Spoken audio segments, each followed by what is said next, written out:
मित्रों नमस्कार। सभी के भीतर बैठे हुए परमात्मा को नमस्कार। कृष्ण आत्मा के विषय में कहते हैं कि ये तो बस है, सनातन है, न तो इसका जन्म होता है न मृत्यु होती है, वह सदा से ही ऐसे ही विद्यमान है। इसके निर्माण की कोई संभावना नहीं है और न ही इसके अंत की। दोस्तों, हम सोचते हैं कि जब उस समय सभी गुरुकुल में पढ़ते थे तो कृष्ण को वह ज्ञान कैसे था गीता का और अर्जुन को कैसे नहीं मिला? क्यों गुरुकुल में वेद, वेदांग, उपनिषद सभी की शिक्षा दी जाती है। तो इसका उत्तर भी कृष्ण अर्जुन को भी देते हैं और हम सब के लिए भी उपलब्ध कराते हैं कि कृष्ण को पूर्व जन्मों का भी ज्ञान है, क्योंकि वो दिव्य आत्मा है, परमात्मा है। लेकिन अर्जुन को पूर्व जन्मों की कोई जानकारी नहीं है।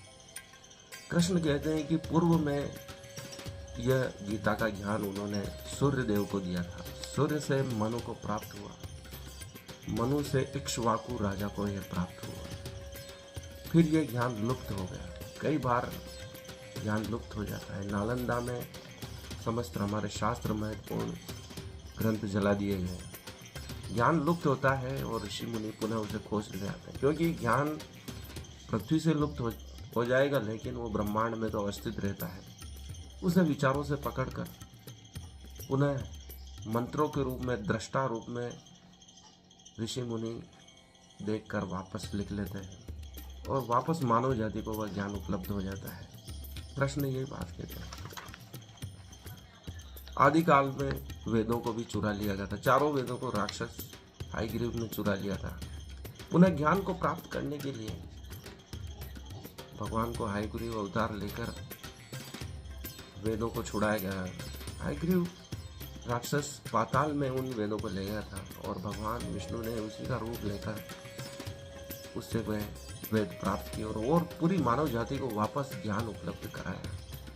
बार बार ज्ञान लुप्त हो जाता है। आसुरी शक्तियाँ उन्हें चुरा लेती हैं, नष्ट कर देती हैं, लेकिन ब्रह्मांड में वह ज्ञान स्थिर रहता है और पुनः मानव जाति को सौंप दिया जाता है, क्योंकि बिना ज्ञान के मानव समाज की उन्नति नहीं हो सकती।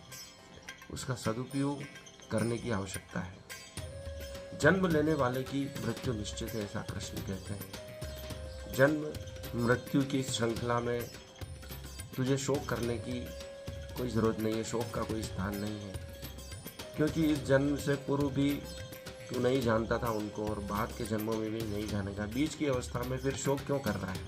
अव्यक्तानि भूतानि, शुरू से पहले और अंत के बाद की स्थिति तू नहीं जानता है और बीच की स्थिति में वे नजर आ रहे हैं जीव। इसलिए सत्य को शोक करने की कोई आवश्यकता नहीं है। धर्म क्या है, इससे पहले कृष्ण कहते हैं कि तुम स्वयं क्या हो पहले यह जानो। तुम्हारी तीनों पहचाने क्षत्रिय, तुम कुंती पुत्र हो, द्रोण शिष्य हो और स्वयं क्षत्रिय तो हो ही। धर्म किस ओर है और अधर्म किस ओर है, यह अर्जुन समझ नहीं पा रहा था। गतासून नानु शोचंती पंडिता। इसलिए कृष्ण कहते हैं कि जो चले गए हैं और जो नहीं गए हैं वो किसी भी बात का शोक नहीं करना चाहिए। आत्मा शरीर धारण करती है और वैसे ही कपड़े के समान नष्ट होने पर पुनः नया शरीर धारण कर लेती है। विनाश तो आत्मा को छू भी नहीं सकता है। वर्तमान जीवन संपूर्ण जीवन नहीं है। इससे पहले भी जीवन था, इसके बाद भी जीवन रहेगा। आत्मा तो शरीर को कपड़े के भांति बदलती रहती है। कपड़ा नष्ट हो जाता है तो नए वस्त्र की आवश्यकता होती है। आत्मा तो कालातीत है, काल से भी परे है। आत्मा न तो जन्म लेती है न मरती है। आत्मा तो बस है, काल के दोनों तटों पर और धारा के बीच में भी। जैसे एक नदी है, उसके दोनों तट है और उसके बीच में भी जल भरा हुआ है, तो वह दोनों तटों को भी जल छू रहा है और बीच के भाग को भी छू रहा है, संपूर्ण भाग को छू रहा है। वैसे आत्मा सनातन है, सब तरफ उसका अस्तित्व मौजूद है।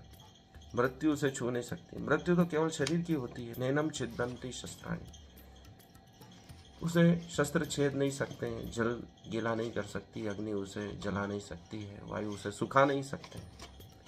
निश्चित का शोक क्यों करें? जो होना है निश्चित है, शरीर का नाश होना है, तो तुम उसका शोक क्यों कर रहे हो?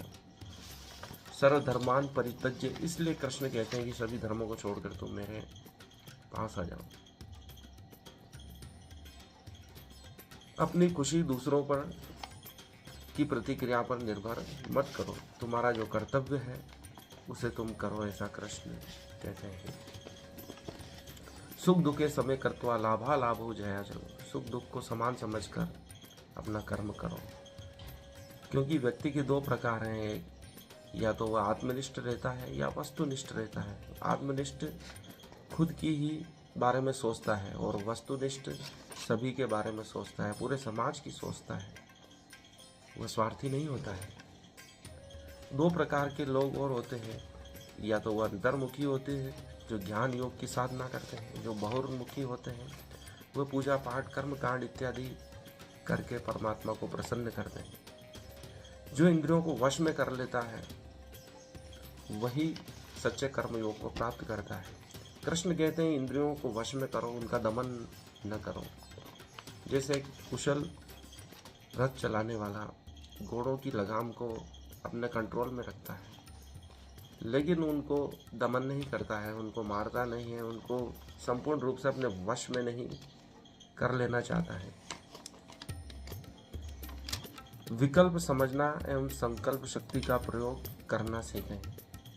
तुम्हारे पास क्या क्या विकल्प हैं? तुम्हारा विकल्प क्षत्रिय धर्म का ही है।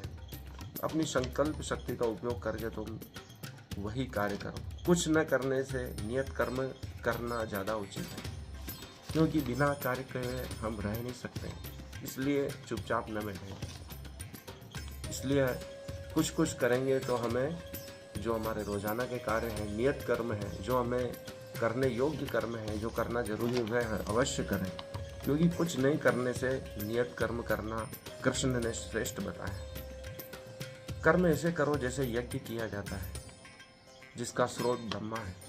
प्रत्येक कार्य को यज्ञ की भांति करना चाहिए, जैसे हम बहुत ही श्रेष्ठ कार्य कर रहे हैं। इसलिए कृष्ण कहते हैं प्रत्येक कार्य को यज्ञ की भांति करना चाहिए, आवश्यक समझकर करना चाहिए, न कि उसे बोझ समझकर करना चाहिए। यज्ञ करना एक बहुत ही आनंददायक कार्य है और उसमें सभी देवताओं को प्रसन्न करने की भावना है, संपूर्ण समाज के कल्याण की भावना है।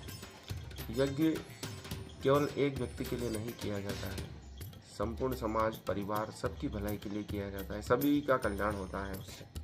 इसलिए प्रत्येक कार्य को यज्ञ की भांति करने के लिए कृष्ण कहते हैं।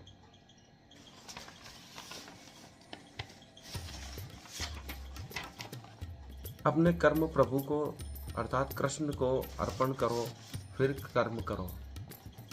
प्रत्येक कार्य को परमात्मा को सौंप देना चाहिए, फिर उसका पुण्य पाप आदि का फल नहीं मिलता है। कर्तव्य पालन पाप रहित होता है।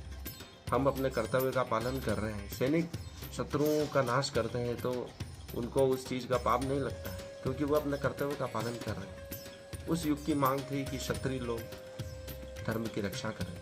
वही बात कृष्ण अर्जुन को समझाना चाह रहे हैं कि तुम्हारा कर्तव्य क्षत्रिय धर्म का पालन करना है। बुद्धि से श्रेष्ठ आत्मा है, इसलिए आत्मा की सुनो। आत्मा अजर अमर है, इसलिए उसका शोक न करो, क्योंकि कृष्ण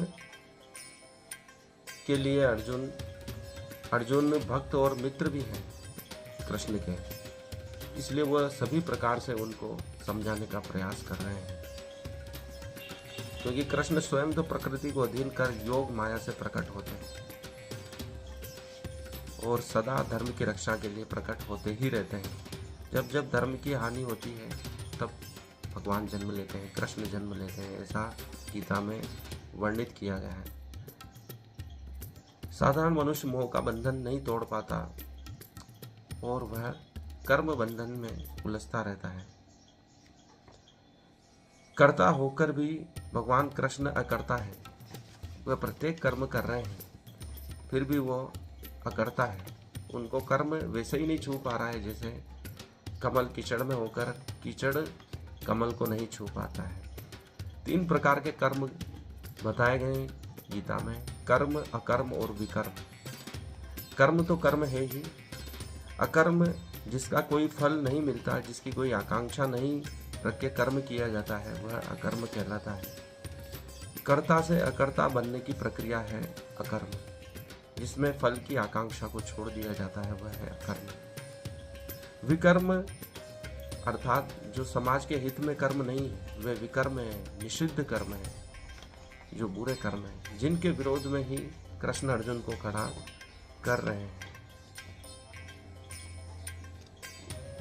यज्ञ 4 प्रकार के कार्य कृष्ण ने बताए हैं। एक तो द्रव्य यज्ञ, जिसके जो सामान्य मनुष्य आर्थिक उपार्जन के लिए करते हैं। दूसरा है तपो यज्ञ, तपस्या के द्वारा किया गया यज्ञ। योग यज्ञ, योग कर्म के द्वारा किया गया यज्ञ। ज्ञान यज्ञ, जो ज्ञान प्राप्ति से किया जाता है। इन सभी चारों में कृष्ण ने ज्ञान प्राप्ति को सर्वश्रेष्ठ बताया। इस प्रकार से कृष्ण संपूर्ण गीता का ज्ञान कराते हैं। 18वें अध्याय का हम 13वां श्लोक पर आ चुके हैं। पंचेतानि महाबाहो कारणानि निबोध में सांख्य करंतान्ते प्रोक्तानि सिद्धये सर्वकर्मणाम। पंच अर्थात 5, एतानि अर्थात ये, महाबाहो अर्थात हे महाबाहो, कारणानि अर्थात कारण, निबोध अर्थात जानो, मैं अर्थात मुझसे, सांख्य अर्थात वेदांत में, कृत अंते अर्थात निष्कर्ष रूप में, प्रोक्तानि अर्थात कहा गया, सिद्धे अर्थात सिद्धि के लिए, सर्व अर्थात समस्त, कर्माणाम अर्थात कर्मों का। अर्थात हे महाबाहो अर्जुन, वेदांत के अनुसार समस्त कर्म की पूर्ति के लिए 5 कारण हैं। कर्म की पूर्ति 5 कारणों से की जाती है। अब तुम मुझसे इन्हें सुनो। यहाँ पर प्रश्न पूछा जा सकता है कि चूंकि प्रत्येक कर्म का कुछ न कुछ फल होता है, तो फिर यह कैसे संभव है कि जो कृष्ण भाव से कर्म किया जाता है, कर्म के फलों का सुख दुख नहीं भोगना पड़ेगा। भगवान वेदांत दर्शन का उदाहरण यह दिखाने के लिए देते हैं कि यह किस प्रकार संभव है। वे कहते हैं कि समस्त कर्मों के 5 कारण होते हैं, अतएव किसी कर्म में सफलता के लिए इन 5 कारणों पर विचार करना होगा।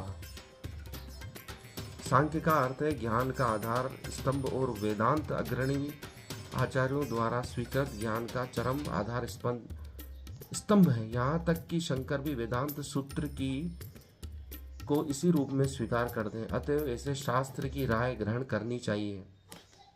चरम नियंत्रण परमात्मा में नहीं थे, जैसा कि भगवत गीता में कृष्ण कहते हैं, सर्वस्य चाहम इति सन्निविष्टः। वे प्रत्येक व्यक्ति को उसके पूर्व कर्मों का स्मरण कराकर किसी न किसी कार्य में प्रवृत्त करते रहते हैं। और जो कृष्ण भावना भावित कर्म अंतर्यामी भगवान के निर्देशानुसार किए जाते हैं, उनका फल न तो इस जीवन में न ही मृत्यु के पश्चात मिलता है। अर्थात कृष्ण भाव से अर्थात कर्म फल की इच्छा का त्याग कर जो कर्म किया जाता है, उसका फल तो न तो इस जीवन में मिलता है न मृत्यु के पश्चात मिलता है। आज के लिए इतना ही। धन्यवाद। मुझे सुनने के लिए इसे लाइक करें, शेयर करें। धन्यवाद।